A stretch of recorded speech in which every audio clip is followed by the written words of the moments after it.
Tomorrow's the Cop Classic 2022. This will be my third time at the event, and it sounds like it's going to be bigger and better than ever. The weather looks great, and that's why I've got two bikes back here getting ready to be transported over to Ionia, Michigan. Mine, the Canyon, and then my girlfriend's bike. She's actually going to be doing the recreational ride, which features all of the coolest parts of the Cop Classic. You have the Welch Wall, which we all get to go over twice, a steep, decent climb, which will definitely separate any groups that approach it. You've got the farm section, which is a little bit different depending which distance you're doing, but cool for every distance. Was it supposed to rain on our way to the event? No. It was not, but I've prepared. We have this device. All right, so we already picked up our race packet. Bang. Here it is. Bunch of other stuff, stickers, some promotion for some other races, gels, some barrier balm, a very cool looking bottle. Awesome stuff, man. Awesome stuff. So we're ready to rock, ready to go. Looks like good weather tomorrow, and yeah. Did you notice that's missing that's missing one of the things? Like this one? She's gone. All right, so we got about an hour before the race starts. Every year prior, I've gone on this little pre-ride just before the race to warm up down this trail. It's really pretty.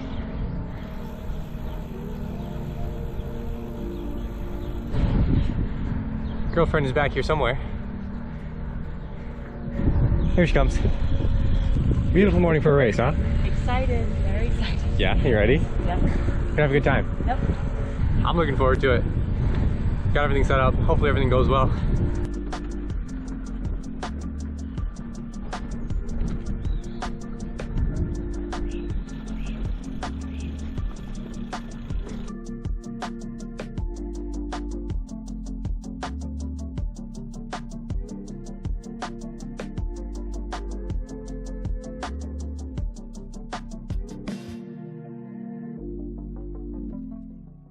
Go! The 2022 Cop Classic Long Haul is underway. Now, it took me a second to get clipped in, and I almost ran into the rider next to me. Sorry about that. But we get clipped in, and it's a little spread out to begin with, but the front group's not going too quick yet. It's a bit of a procession through town, so I'm able to catch up, no big deal, and just sort of enjoy the start of the race. We see some familiar faces here, or backsides, I guess, in the orange kit. That's Tim. We spent a ton of time together at the Waterloo Grit and Gravel. He towed me around for like 20 miles. But soon, we have to stop the procession and get a little bit more spicy, right? Here we go. 600 watts, trying to stay with the riders in front of me. This is a big contrast to previous years, where 500 watts would have me flying by some of the riders in my distance, but not this year. I've got to do that 500 watts just to stay in this group. And in fact, it doesn't keep me there. You can see the group up the road a little bit. We've fallen off, but this rider in front of me has got an Iceman kit on. He looks really strong, and he is pretty determined to get us back to the group. Maybe not us, but himself, and I will be there to ride the wheel. Look at this, 30 miles an hour. We are cruising. He's done a fantastic job to bring us back, and it's been a pretty hard effort. It's been so hard, in fact, that he's actually got to grab some brakes before he runs into the riders in front of him, as do I, and we're back with the main peloton, which, 3 miles in, that's actually kind of a record for me. Doing well today. The roads are in great shape. They're almost like paved roads. It's super fast. Again, we're doing 30 miles an hour. But we're about to approach the first obstacle of the day, and what is likely to guarantee a split in the group somewhere. It's going to be the Welch Wall. One of the benefits of rolling so fast into it, though, is you get to roll a quarter of the way up it with good speed, and you don't have to put down the power until, halfway up. Now, I really would have liked to stay closer to these riders, but I'm trying to keep in mind that I've got 66 miles of riding to do. And then if I go all in at mile 4, I'm going to have a hard day for the rest of the day. So I'm also sort of taking it easy, but 500 watts isn't exactly easy for me. It's a tough battle to to fight. I do need to get over this hill with other people though, right? Because I can't ride solo for the rest of this race. And I'm sure that there's people behind me, but I'd much rather stick with these riders that they seem to be at a similar ability to myself. And you can see the front of the race is sort of gone. They have screamed up that hill. But I've got people to ride with. No big deal. I had stuck with this rider for quite some time, and just around this bend you're going to see a group up the road. It's not the front of the race, but it is a group that we can catch. So we spend quite some time chasing, tracking that group down. And again, the rider in the Iceman kit putting in work. Whenever he would get out of the saddle, I would just start to spin up, try to bring the power up right away because he was about to accelerate and could very easily drop me if I wasn't paying attention. So the group's gotten a little bit closer. He's done another monster effort to try to pull us back into the group ahead. There's a turn coming up, which is always a good time to make up some ground. If you can roll it fast, I kind of take a wider angle on the corner. And now it's finally my turn to help, right? Feeling pretty good. So I try to get arrow. Now, this isn't bridge the gap effort, right? 220 watts. But I'm making up ground, so I'm not trying to bridge this at 400 watts or 500 watts and burn my legs out, because if I get to the group, I need to stay with them. This is a pace that I could handle for however long it takes us to get there. I mean, we're still making up ground. And I was pretty proud of myself for staying relaxed and calm and not bridging this with an excessive amount of power.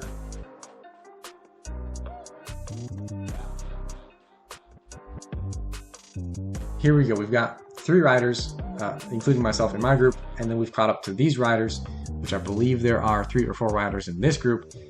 So now we are going to be a little team. And this is great because we've got a long way to go yet.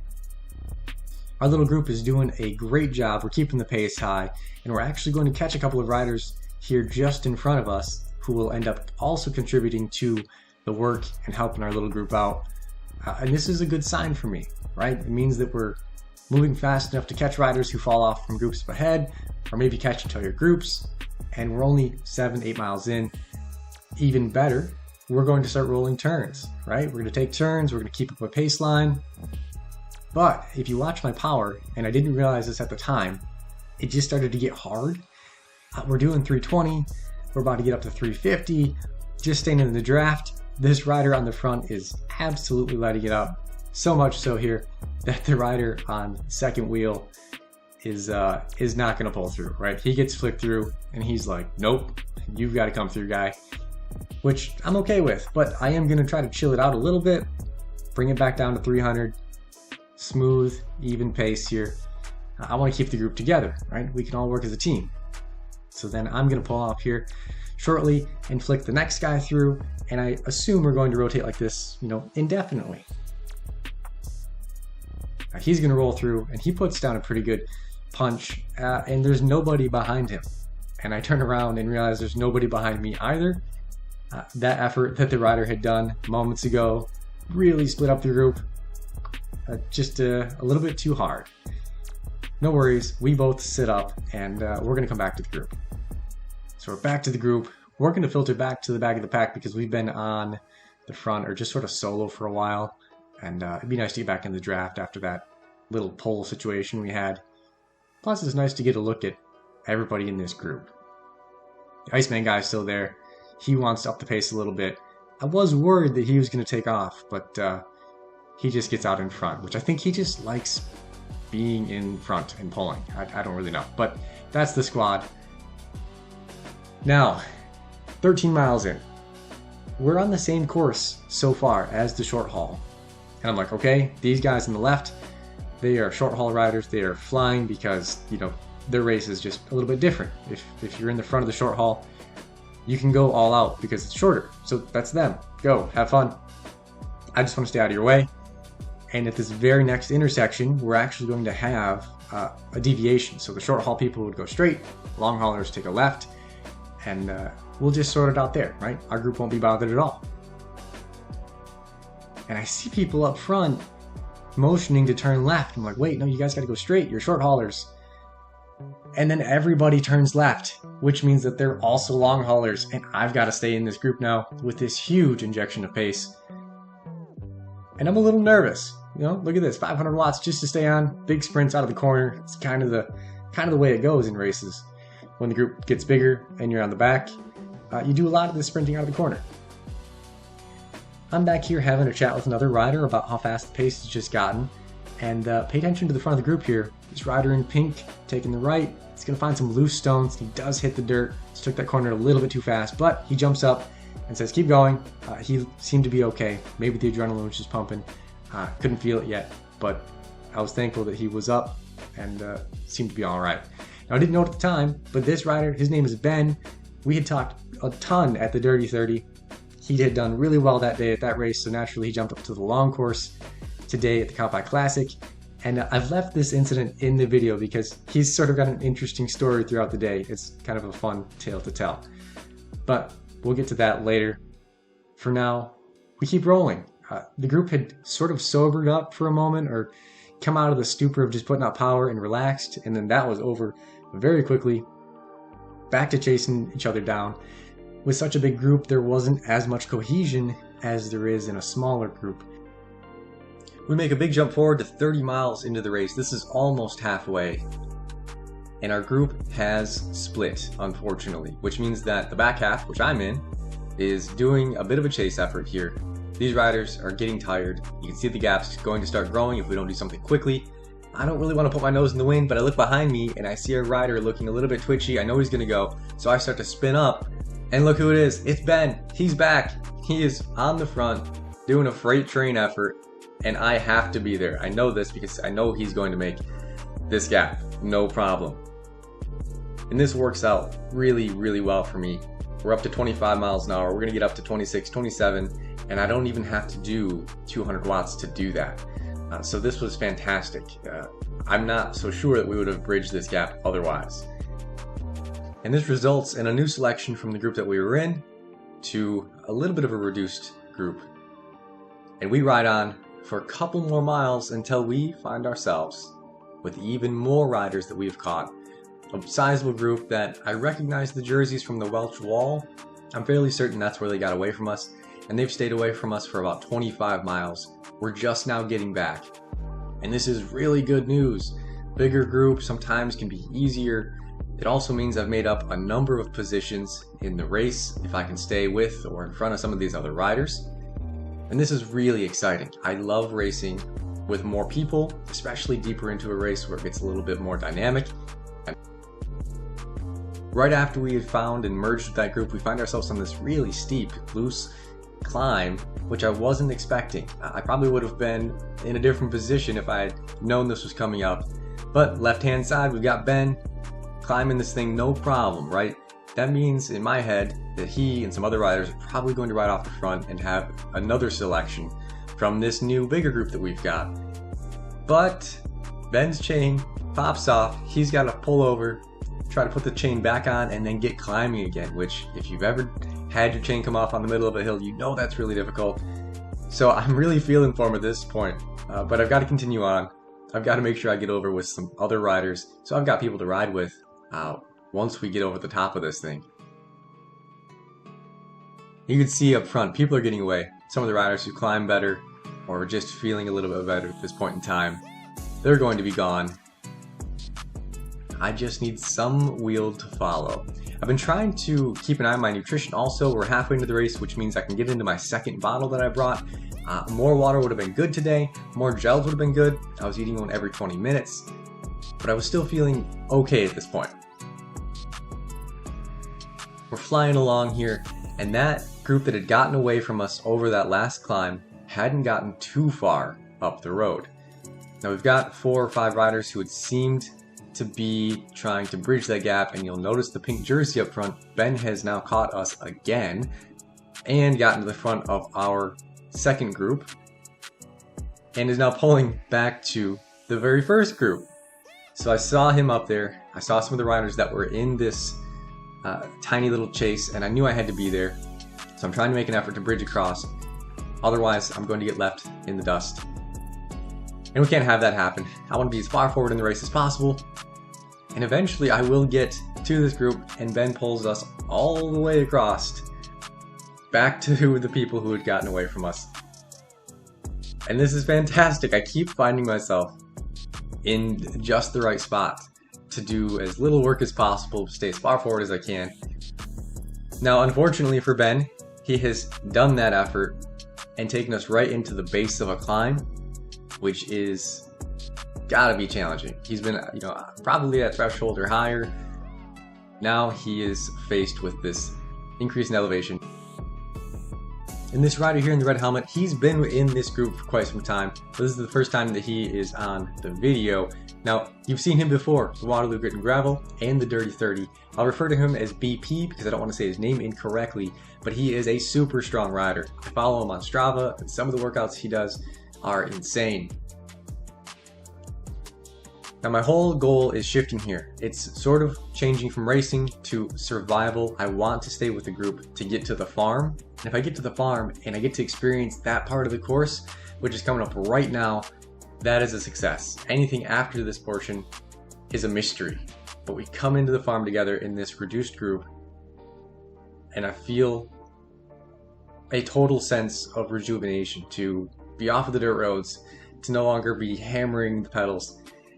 We get to ride through the barn, and we enter into this gravelly 2-track, which I recognize from previous years. We're doing the farm section from previous years in reverse. So I'm going to shut up for a bit, just let you enjoy the farm section.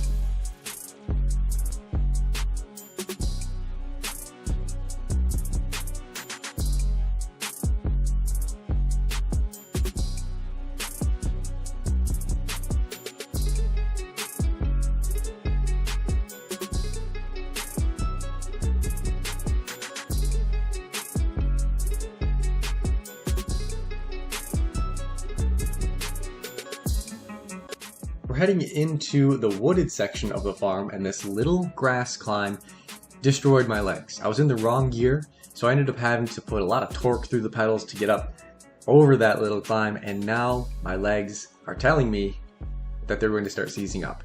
So I'm spinning, just trying to get them to loosen up, and this is sort of a broken record story for me, unfortunately, because these long distances have been a challenge for me to stop cramping legs. We'll talk about that more later, but look at this BP coming by. He's in the zone. He's been doing a lot of gravel bike riding on mountain bike trails, so his technical ability is way up, looking good. Now I've got to come off the power a little bit. This is too much, and I'm concerned I'm going to lose these other riders, but they're not getting away from me just yet. Fortunately, they're all sort of lined up, and if BP was on the front, I'm sure he would be gone, but he's getting blocked a little bit. Under 200 watts here, just rolling through the forest. It's shaded, it's a little bit cooler in here. It's also really pretty just being in this forested section. And I was very aware of that while being in here. Big slowdown, we'll have to stop. And I do not want to unclip. If I unclip, I'll probably have to walk up the other side of this little hill. And there's a good chance that my legs will completely seize up. And I'll have to be on the side of this trail for a couple of minutes, getting them to loosen up. But no problem, look at that, didn't have to unclip. In fact, I don't have to unclip for this entire race, and I didn't realize that until after the fact, but I'm pretty happy with that. So I have gotten myself in front of the Iceman rider and BP, who are both guaranteed to be better bike handlers than me. So I'm actually trying to figure out how I can let them by without losing or scrubbing too much speed or just pulling over. They do get by me, and we end up exiting the farm. Now I had read something that said that this was a grassy, slow climb up back to the road, but I had no idea how difficult this was going to be. They've made the trail as good as it can be, but there's a lot of holes in this trail we're riding on right now. You can't tell from the camera because it's doing a really good job of smoothing it out, but a lot of cows, presumably, have walked around in here when it was muddy, and it is just bumps every second. There's no relief, there's no good line. I'm trying to catch up to a couple of riders here just so I can have other people to ride with on the exit of the farm, because now I've done the farm. I've done exactly what I wanted to do in getting there with a group, but now I have to think about the rest of the race. So I do make it back to these riders, and everybody is suffering here. Just want to get out of this bumpy trail and back onto the road. So as we come around the back side of this barn, we can see the road. I'm feeling a bit of relief. Now I've been pretty ginger through this section because, again, like I mentioned, my legs are trying to seize up on me a bit. Now this rider in the green had actually helped me earlier get back to the group. You didn't see that, but he had asked me to return the favor and try to pull. I really tried. I swear that I did. And then I completely cracked. I had nothing left to try to stay with these riders. And they're gonna ride away from me. Now I wasn't alone in the cramping. There's a rider on the side of the road and another rider who had just ridden away from me. We looked at each other and just said, yeah, because we're both going through it. I'm just trying to stay rolling. This rider had caught me after me being alone for a while, but I'm on his wheel at kind of the worst possible time. We're at the Welch Wall for the second time. Now the first time up the Welch Wall, 53 seconds. That was a personal best for me over all the Cup High Classics I've done. This time, a minute 40 to get over this climb, almost exactly double. And to finish getting up this climb, I kind of have to talk myself through it. Like 9 miles. Easy peasy. Come on. Come on, legs, you don't want to do that. Ow. Ow. Yep. Breathe. Breathe. So after that little bit of self-coaching, we do get over the Welch Wall eventually. Now, I did not know that there was a second farm. People were talking about it. I was very confused. I had seen a little bit of video about this second farm section, and it looked awesome, but I assumed we'd already done it. It's also worth noting that the farm sections in this race can only be done during the race, or if there's some sort of sanctioned pre-ride, which there was, which is why there was video of this section. Now, I couldn't find it again. I wanted to investigate it more, but nonetheless, here we are. We did come and do it alone, and I'm not that upset about that. I'm able to enjoy, looking around, the soft grass. This is a really nice experience. We're rolling fast, even through grass. Now, Joe Cantwell, the race director, did try to give us a heads up that there was a bit of a downhill coming. I wasn't totally sure when that was, but he did say there was a sign. So I was going to be looking for that. And as we turn into the woods here. Oh, this is awesome. You can tell I'm a big fan of what's going on. It's just beautiful in here. I love riding through forests. I love riding on trails. It's not really something I get to do a whole lot. So when I do, it's like magical. There's that sign I was talking about. Now the video does not do this justice. I had to nearly lock up both brakes to try to get down this. And I would really be interested to know what the front groups were doing down this. Now fortunately I picked the right line. I was staying on the right side.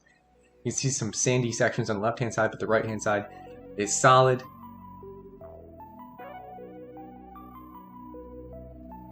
And there's actually volunteers out here in the middle of the woods. Big thanks to everyone for coming out to help at this race, because that's a long day to just hang out in the woods, or worse, on a corner on some road. So big thank you to all the people who helped out and everybody who helped put this together. But now I'm just vibing. I'm on this beautiful trail in the woods. It's cool in here. Loving it. This is so good. Now, I'm not alone. I've got some riders with me. There's Rob Meendering, I think that's how you say his name, taking some photos. Always good to see what he comes up with. So in total, we've got a group of 4 here. And wouldn't you know it, there's a pink jersey up there. Ben has returned yet again. Now, we had a really long, good chat in this beautiful forested section, and it was nice to sort of come off the pace a bit and just enjoy what we were doing. This is also really good for me because I couldn't really do much more than 200 watts at the time. We've got about a mile left in this race, and I had commented, finally we're done, and the guy to my right says, nope, not yet. And then I realized, yeah, we still have to try to figure out some sort of a sprint situation, right? Now I want to sprint so bad. I want nothing more than to race these guys. But my legs want nothing more than to stop riding a bike.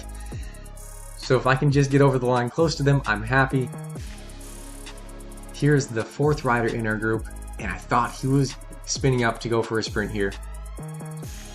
These guys definitely are going to cover that move. I'm up to 400 watts because I want to cover it as well, and I had a little bit of momentum there. I thought maybe I can come around, but there was a car coming. I didn't want to cross that center line.